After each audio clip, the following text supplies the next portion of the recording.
Alright, so in this video, we're going to be talking about Saitama and Garou's path to power and how they are oddly similar.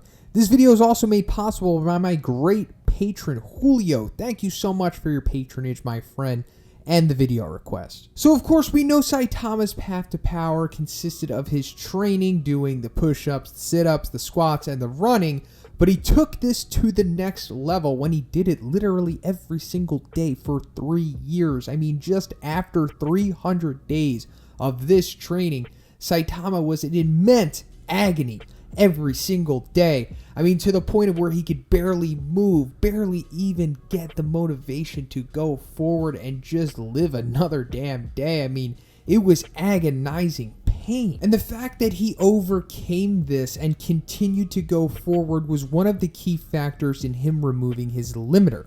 But this was not the only factor. It was that combined with his Zenkai boosts, which is essentially just receiving an immense power boost after surviving a very close encounter with death. And this is the beginning of Saitama's similarity to Garou's very own path to power, because we know Garou has received many Zenkai boosts throughout the series so far. And of course, Garou did his own training. I mean, he is Bang's top disciple after all, but it is never implied that Garou did any kind of training remotely close to the agony that Saitama put himself through for 3 years straight. But we've also seen recently that Garou seems to be evolving and getting stronger at an alarming rate. And this, of course, is due to the said Zenkai boost. And there's a reason why Garou is able to become stronger faster than Saitama, because when Dr. Genus is explaining the mechanics of the limiter to Zombie Man, he says that there are beings born with the potential to become strong and eventually obtain their power through talent or hard work. And we all know that Garou is a martial arts genius, and it's also implied that he's likely one of the greatest geniuses to ever live. I mean, he's only 18 and he's already incredibly powerful. However, when Dr. Genus is talking about Saitama, he says that he's just an ordinary person, ordinary life, and has no talent or potential, but just through effort alone, he pried through the doors of his limits and broke his limiter. I mean, even after 300 days of non-stop training and what we can assume some Zenkai boosts in there as well, Saitama was still getting beat down by tiger-level monsters, and we see that Garou becomes significantly more powerful every time he receives a near-death boost, and this is simply due to the difference between their talent and overall potential in life. Orochi was also implied to be a freak of nature as a human, and through repeated death boosts, he was able to become as powerful as he is currently.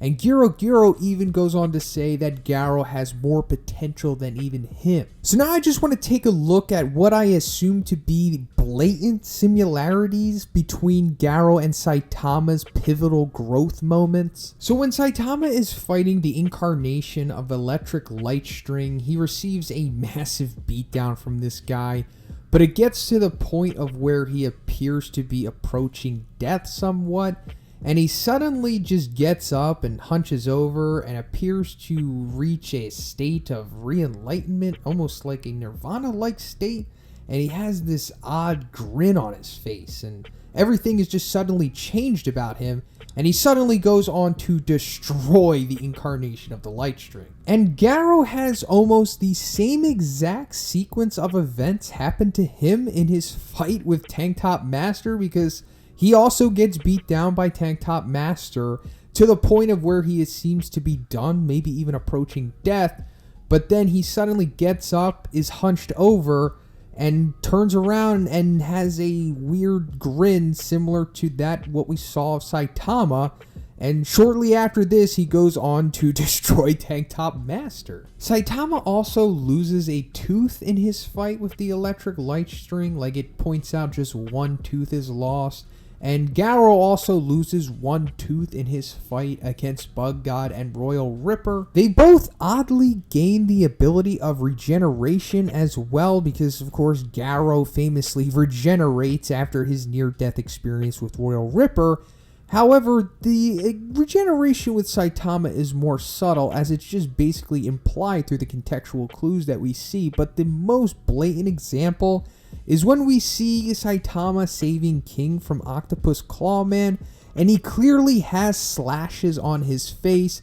I mean, even before that, we see that he takes heavy damage throughout his training with all of the other monsters he fights. But not only slashes on the face, but on his body as well. And of course, after this point, Saitama is pristine in his appearance. There are no scars, no even remnants of any kind of battle damage he's ever received.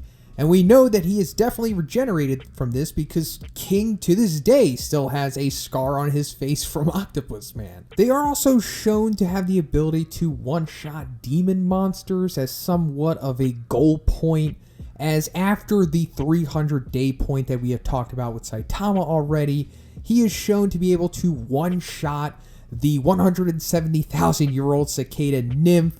And this is actually the brief point in history where we can assume Saitama was on the S-class level. And also we see, after coming back from death, Garou one-shots Royal Ripper. So that's pretty much it for the similarities between their paths to their respective power. But I also like the dichotomy that we are seeing here, because we've already established that Garou is what happens when you have a super talented person train and become powerful. But we're also seeing Saitama, who is an ordinary person, but he just puts in so much more training and so much more of a grind simply because he wasn't blessed with the abilities of Garou, but was able to achieve a monumental level of power just through grit and hard work. And that's it for the video today, guys. Once again, I want to thank my awesome patron, Julio. Thank you so much, my friend, and I just hope this video is something I could give back to you.